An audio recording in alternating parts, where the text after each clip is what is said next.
Ammonia கசிவு எந்த மாதிரியான உடல் பாதிப்பை ஏற்படுத்தும்னு நுரையீரல் மருத்துவர் ஐஸ்வர்யா விளக்கம் கொடுத்திருக்காங்க. அதையும் பார்க்கலாம்.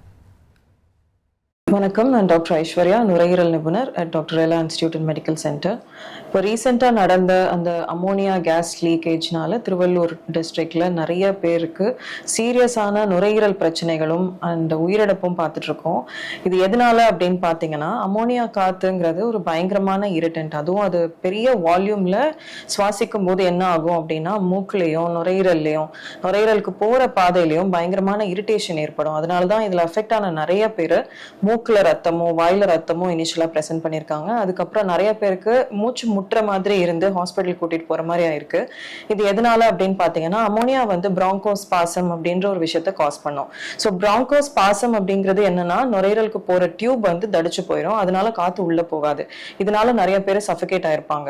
ஸோ அந்த பிராங்கோஸ்பாசம்க்கு அடுத்து என்ன நடக்கும் அப்படின்னு பாத்தீங்கன்னா, அந்த காத்து நுரையீரல் டியூபுக்குள்ள போயிட்டு நுரையீரலோட டியூப் ஃபுல்லாவே அஃபெக்ட் ஆகும்போது கெமிக்கல் நிமோனைட்டிஸ் அப்படிங்கிற ஒரு கண்டிஷனை காஸ் பண்ணலாம்.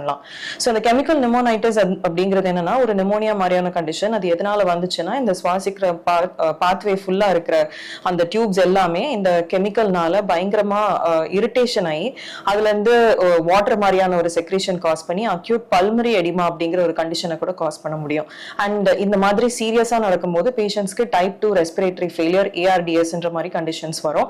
அதனாலதான் நிறைய பேர் வென்டிலேட்டர்ல போடுற மாதிரியான ஒரு சிச்சுவேஷன் கூட வந்திருக்கு. சோ இந்த அளவுக்கு அமோனியா காத்து சுவாசிக்கும் போது என்ன ஆகும் அப்படின்னு பாத்தீங்கன்னா, அந்த irritation long term lung damages கூட காஸ் பண்ணும். அதாவது அவங்களோட மூச்சு காத்துல இதை அவங்க இன்ஹேல் பண்ணனால அந்த மூச்சுக்கு போற இந்த டியூப்ஸ் எல்லாமே ரொம்ப நாள் இரிட்டேஷன் காஸ் பண்ணி அவங்களுக்கு மைல்டா பிளட் வரதோ இல்ல ரொம்ப நாள் சளி இரும்பல் வரதோ இந்த மாதிரியான ப்ராப்ளம் இருக்கலாம்.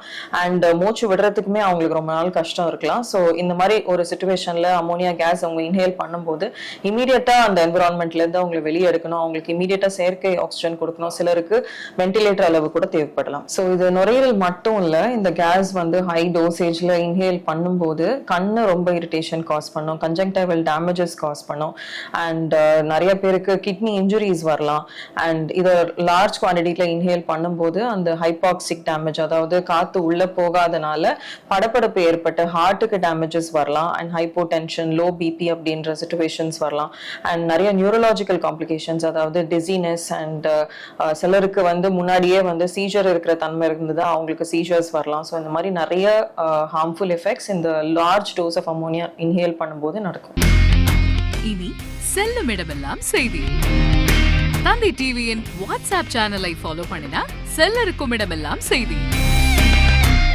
இதோ QR கோட், இப்பவே ஸ்கேன் பண்ணுங்க, ஃபாலோ பண்ணுங்க.